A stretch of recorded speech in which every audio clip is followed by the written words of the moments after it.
And now, here's your host of Shaping Success, Wes Tankersley. What is up, everyone? Welcome to Shaping Success. It is a Wednesday, back with morning coffee. Robert Watson in the house. The book is out. Remember, go get your copy. R is Victorious. You got to kind of get it in the right frame. It's on Amazon. We are going through it. We're getting close to halfway through it. It seems like we missed one chapter, but we'll bounce back to that one next week because I have a digital copy and then I have the physical copy now. I had the digital copy before, and so I'm a little off kilter because the chapters are a little bit different than the digital copy that I have. But today we're going to hit up on flexible, and it's a really cool chapter. I enjoy it because I think that a lot of people don't realize that there are things that they are in charge of, things that they can control, and it talks a lot about that. So thanks for hanging out in the chat room, Nikki.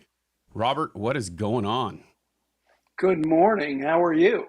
Oh, not too bad. I feel like the tiredness is kicking me in the teeth sometimes in the last couple weeks. Must be two kids. Could be last night. Not last night. He slept all night, but the night before it was like, oh, I swear. You get up and it's like he wants me to rock him, and then I rock him, and he's asleep and snoring, and I go to put him back in his crib, and then he's like, nope, more rock. I'm like, oh, I want to go back to sleep. No, rock's important. Yep, it is. You got to take care of him.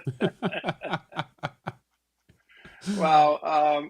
I'm starting to appreciate that. My daughter had called me on a FaceTime to show me my granddaughter, which was my other daughter's daughter. And so it was, she was so cute and so beautiful. And my daughter had both of the children. They were born, I think, 5 months apart, right? Hers and her sister's.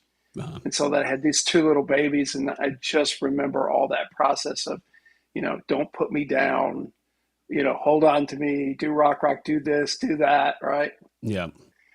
Yeah. Yeah, it's cute. Wonderful times. Yeah, they're cute at first, and then when they start doing it multiple times, and you're kind of like, all right, this is getting old. It's true. Yep.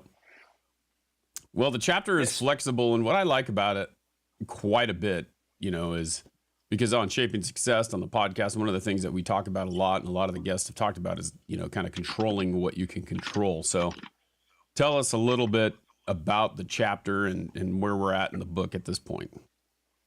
Yeah, one of the things that prompted it really was, yes, the issue of control in what's called your 3-foot world, which is what you actually physically control. You can reach out with your arms and do something about. But it came from an entire meme that was running on TikTok, and it says the meme was no plan B. Right? I didn't have a plan B, and I thought to myself, really, do you really want to fly in a plane with a pilot that has no plan B? Really? You want to jump out of a plane with no plan B? I can go through the laundry list of things that you would go, you don't have a plan B? Really? Yeah. You don't have an out. And I mean, I understand their concept of not having an out, but that's not life. Life is you have outs. What they're trying to say is you close your mind off to failure. That's right. Very different from no plan B, right? Mm-hmm. Because I don't control the parachute.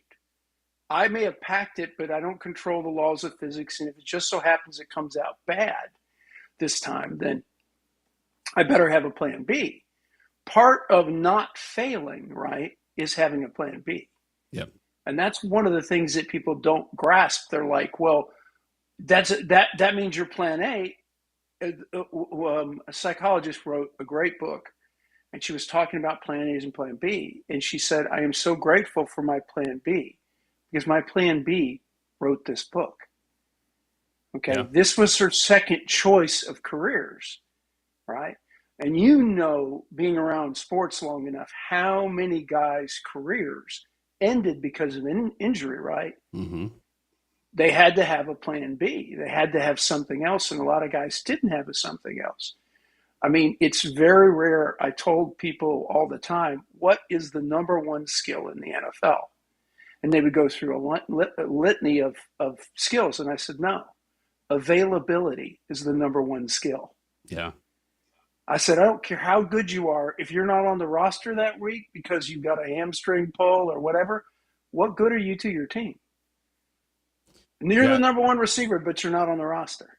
it's crazy. I was talking. I wasn't. I was actually scrolling through TikTok this morning, and a friend of ours, Lindsay, on TikTok, she posts some motivating things a lot of times, and she was talking about her son who is 5 or 6 years old and played baseball since he was, she said he was 6 months old and he was crawling to the tee to go hit the ball off the tee, and she said, he's played first base and second base his whole career.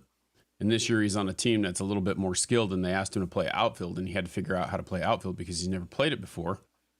And I was just sitting there thinking, there's so many of these kids these days that get pigeonholed into one position. And what he just did for himself was became versatile. He gave himself another way to get into the game by doing that. And if something goes wrong with the first baseman or the second baseman, guess where he can go? And he gets the opportunity just by being flexible and learning how to do all that and making himself invaluable to everyone. It's crazy. Yeah. And that is very much when we talk about one of the things I haven't emphasized enough on these talks is I operate in a system called SAFE, which is strategy, ability, and fearless execution, right? You have to have a strategy. You have to have the ability to do whatever you're doing, and you have to fearlessly execute whatever your plan is. I mean, you can't accept failure. You just keep marching on. And the acronym of SAFE is really odd because basically that is what has saved my life multiple times, is running that model. And it's very, very difficult for a lot of times for people because they don't know that they don't have the ability, and they try to reach out and control things that they're not capable of controlling. Like you always love the person who's second in line at the traffic light, right? Yeah. And he's trying to drive the car in front of him. Yep. You need to go. You need to, try to drive the car in front of you. Right. Doing all that stuff. And that's not going to get you anywhere in life. And that's the same thing, is control what you can control. And also, I was talking to a friend. I know that sounds weird. I was talking to a friend this morning before I got it. I know, odd. But basically, I was telling her in simple terms, I said, you need to stay in the now. Okay? You can't change the past, and you can't manipulate the future, surprisingly enough. But you can be in the now. Stay in the now. Right? This is where you're at. Don't project. Okay? Because that's your expectation. Stay in the now. And the story in the book is about a guy who's climbing on a ledge, and he's a SEAL, and he freezes. He's caught on a ledge and he freezes. He looks down, whatever, it causes him to freeze. And his instructor comes up to him and says, control what you can control, stay in your 3-foot world. The next handhold, the next foothold is all that matters. Right. Right? Not can you make it to the top? None of that matters. The next handhold matters. And that's a lot of what we need to do. And I was telling her this in relation to love and everything else. And I said, love people in the right now. Don't worry about what that looks like 6 weeks from now. Worry about what it looks like right now. That's what you can control. And that's, it's like, what if? You can what if yourself to death. Right. You can freeze yourself by thinking over and over again. It's funny how these Navy SEALs are the ones who always bring this to the forefront. I feel like there's something in their training that tells them the same thing over and over again because it can't fail. But Chad Wright, who is a former Navy SEAL as well, I've listened to him talk to Lewis Howes, and he was talking about running these 100-mile ultra marathons and just hey, it's 100 miles. You got to get there, but you can only get there one step at a time. And he looks at a tree in front of him. I'm going to get to that tree. And if I can get to that tree, then I'm going to find another point. And I'm going to get to that point. And I'm just going to continue to get to that point. And once I put all those little points together, guess what happens? There's the 100 miles. And I've been nursing a bad hip for, last 3 or 4 months. So when I go out in the morning, I don't pound very hard early on because that's a lot of abuse on the hips. So what I do is I go kind of slow. And what I'm trying to do, and it comes laborious. When you're slow, you don't have any good flow. And so what it is the next tenth of a mile, the next tenth of a mile, the next turn. Okay, get to this point, come back to this point. And, my point is when you run every day for 9+ years, you have to run through injuries, which means you have to nurse your body along. You Yep. can't force it. You've got to be gentle with yourself. One of the things people are not is patient with themselves. Okay. When you're projecting into the future saying, here's what I'm trying to control next Tuesday. Yep. And I'm going, how does that work? You got to explain to me what's going. Now you can prepare for next Tuesday, but you can't control next Tuesday. You really can't. All you can do is prepare. That's back to the SAFE model. Have a strategy. Do you have the ability? And then fearlessly execute and believe in yourself. Okay, that's what that SEAL's problem was at that point, was he didn't believe in himself. Right. And all that the instructor said was, okay, get all that, here's what I used to be, get all that out of your head. The next handhold. Just do that. Yep. Right? Yeah, because and of if course, you can stop right here and you can think about the whole mountain and how you're going to get up there and what's going to happen. And now you're really going to scare yourself. Or you can take it one handhold at a time. One handhold at a time. Right. And the challenge that everybody's trying to do in this is try to make sure that you have some kind of plan, some kind of plan B for the inevitable failures in life. Okay. Not quitting. Let's separate those, right? We're not quitting, we're just failing. And it's okay. I think a lot about it's funny how everyone knows that, that watches this, that how my brain kind of works. Like every single thing that people are talking about, when I'm talking to you, when I'm doing an interview, when I'm talking to anyone, it's like, how does that relate to me? How does that relate to me? How does that relate to me? And you think about it, it's like you're driving down the road, and this happened the other day. I'm driving down the highway and I'm talking to my friend on the phone, and he's in front of me, but he's, a few cars ahead of me. He can see what's going on. And the guy in front of me immediately, or not immediately, but like just all of a sudden slams on his brakes because the person in front of him slammed on his brakes, and there's like a chain reaction, and that guy's got smoke rolling out of his tires. And I'm trying to think of how I'm going to react. And what do? I pull off to the side because there's enough room, like reacted quick enough. That was my plan B. Plan A was going straight. What are we going to do? If I keep going straight, I'm going to hit the car, and you get off the side of the road. It's like being prepared for anything that can happen, and knowing that just because you have this laser focus on what's going to happen doesn't mean it's going to happen that way. You can't react to the outside stuff, but you can figure out a way to move yourself out of the way. Right. And there has to be some kind of like general faith in your own abilities, or kind of faith in the universe that says it'll be okay. Whatever the outcome is will be okay. But let's not focus on the outcome. Let's focus on the journey. Yeah. And I mean, these are all kind of trite. We hear them over and over again. But the truth of the matter is, you can't run 100 miles without running the first step. Yep.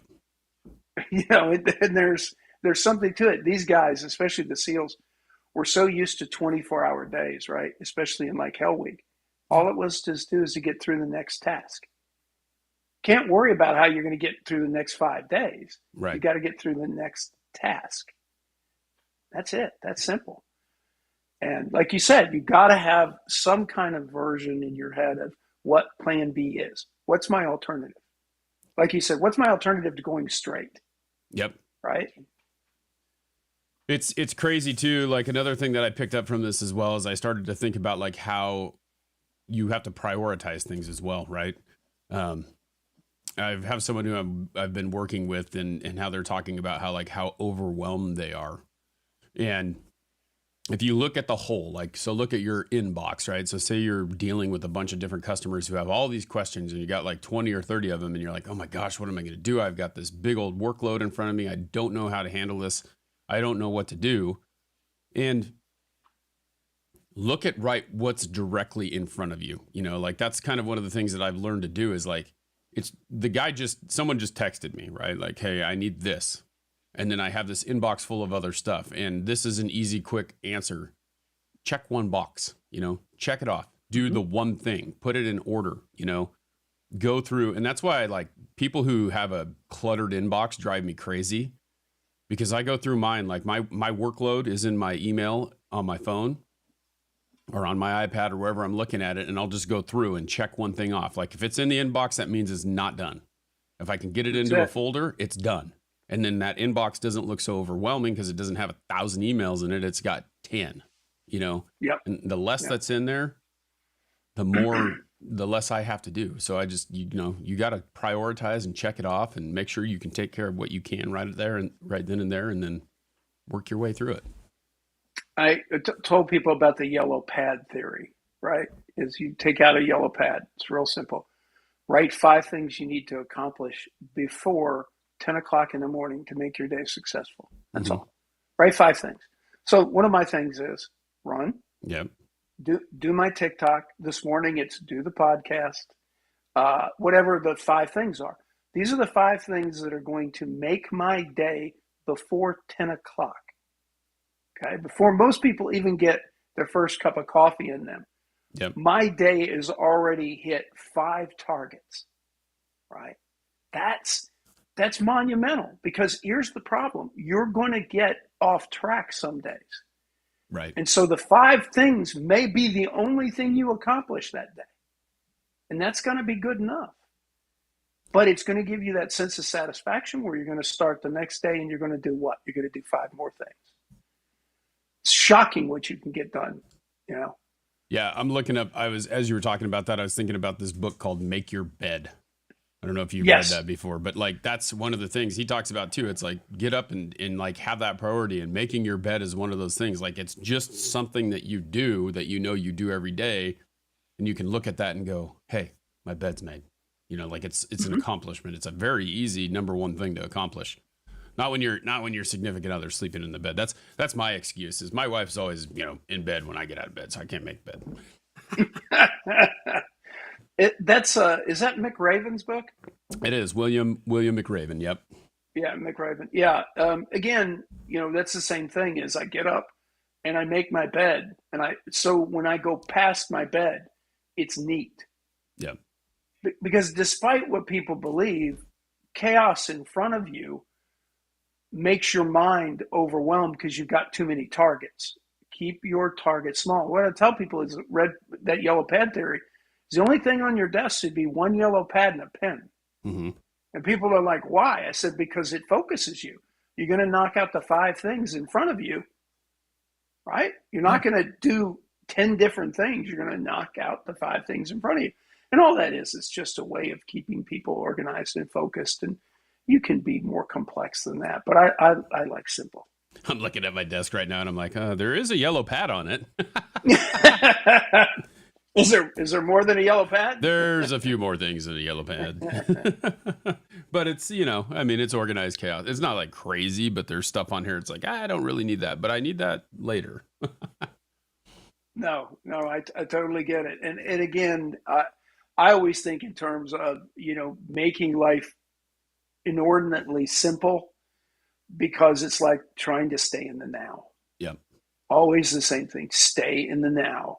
Because there's so much about, like, for example, if you're saving up things for winter, so to speak, right? You've got a lot of junk around because you might need it one day. I get all that. But that's not the now. Right. Okay. The now is what I need to get the task done. Get the task done, move on after that. You're fine. Yeah. But just, hey, like you said, the next handhold. You want to climb a mountain? It's the next handhold. It's the next foothold. Yeah. And that's a mountain, right? Yep. I have to ask about your bed, though. I mean, do you still do the old Army corners? I do not. But it is very, very neat. But it is not Army corners. No. Okay. I remember my mom, that was one of her deals. She's like, did you make your bed this morning? Army corners. Army, yeah. And she wasn't in the Army. It's like she must have been a drill sergeant, though, for us. No, we literally had the bunks so tight that you could bounce a quarter on them. Yeah. Right? They literally bounced a quarter. And that was a pain in the butt to do every day. But, the reality was, it was like, my God, I used to go to 5 o'clock formation And I've got one of those beards that appear at 5 o'clock, Mm-hmm. and it was like, that's not acceptable. That's 5 o'clock formation. So the drill sergeant would whip out his credit card and run it over my face. Mm. And there I am as either the squad leader or platoon leader that day, and he whips out the credit card, looks at me. I'm like, oh crap! So up I go to the shave again for the Yep. second time that day. Yeah. I'm like, really? Talking about the beginning, that can wreak havoc on your face a little bit too. Yeah. Yeah. So I absolutely loved going to the field because I could take the camo, right, and I could paint over my beard, Oh yeah, yeah. and no one cared because all the camo was on there. Yeah. So that was the one perk, not many. Yep. Well, I'm sure they taught you. That's the one thing that's crazy about that is bouncing a quarter off the bed. It was more about an exercise rather than like being able to actually do that, but teaching you that you had to do things just right, because if you did not, someone else's life could be in your hands, and that's, a lesson learned, right? Attention to detail, right? That next handhold or foothold has to do what? Hold your weight. Yep. It's not just something to grab onto. It's something that's going to be able to sustain your weight. That gets a little trickier, right? Yep. Yeah. Pretty amazing. Well, another great story. I always enjoy this because it's so relatable, and I think people need to just kind of, as you're reading through this book, you realize that they're like, for me personally, like people who are watching this are like, well, what are you doing? How do you do this? These are the types of things that you need. And it's just amazing that there are so many little things that you can do every single day, but you just have to be aware of what's going on around you and being able to just take it that baby step. So great chapter. Exactly. All right, everyone. Well, that is it. We will be back next Wednesday. We're going to be going through Frame of Mind. If you haven't got your copy of the book yet, you should. It's Ars Victorious. It's over on Amazon. Digital, physical copies, all that stuff. Go check it out. And we're getting through it, and I can't wait to see what the next chapter holds. Look forward to it. Appreciate you, Wes. Have a good day. Thank you, Robert. We'll talk to you soon. All right, everyone, that is the end of the show. Thanks to our Patreons, Anna Mellon, Nikki Pavlovich, our TikTok subscribers, which we're not on TikTok right now just because it's a little bit difficult. We might have to talk about that and figure that out. Frank, Nikki, Michelle, and Lance. We appreciate you all. Until next time, as we challenge you to find the shape of your success.